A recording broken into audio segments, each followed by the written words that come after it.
KTVA 11 News Nightcast.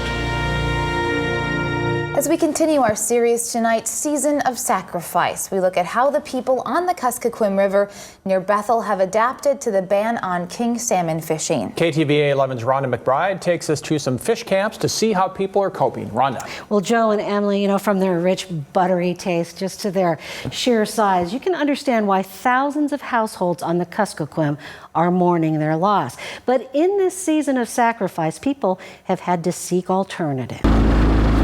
As a native leader, it's Tim Andrews' job to care, and this season of sacrifice has him worried. And there's some salmon that are up there, but the next one is empty. And normally it's just orange and there's full of life, there's children swimming. And the sweet smell of smokehouses. And it's just ghostly empty.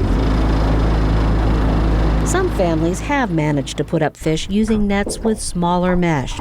Fishery managers allow these because when the kings hit them, they just bounce right out. Even so, you can catch a lot of whitefish and other kinds of salmon.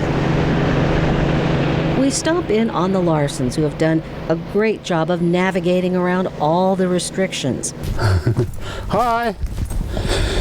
The work of putting up fish is about done. We enjoy every bit of what we have up here. And we feel one with the nature. Walter and Martha Larson make it all sound easy, but it's not. We had a brown bear come in here and made free with the salmon that we have. A setback they weren't expecting. These are red salmon, these two. This here is a chum. With smaller fish, it takes more work to fill up a smokehouse. If these were kings, they'd hang a lot lower. All the salmon should be that long. Bring me a rubber glove, says Martha to Walter as she cuts fish cured in the smokehouse. Ooh, thank you. They're not the prized kings, but still good eating. Look at these. Aren't they just beautiful? The Larsons have a large extended family to feed. 13, 14, 15, 16, 17, 18, 19 of us, plus my sister. That's 20 of us eat. Share all this we catch every summer. And share the work, as well as the cost, like the money spent on a new net to meet the restrictions. But there are out there in the villages, they don't have no money in the bank, and they rely on fish, what they catch in the summer.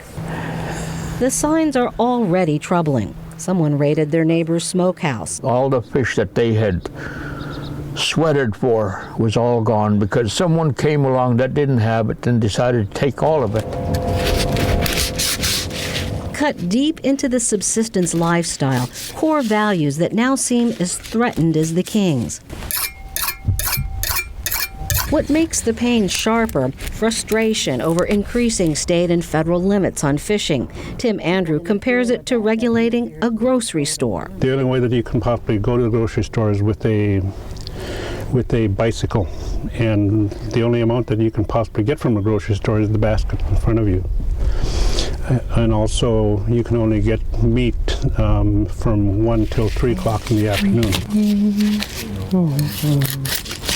The Larsons are making the best of this season of sacrifice. This is a red salmon that I made into kite. A kite that flies in the face of adversity.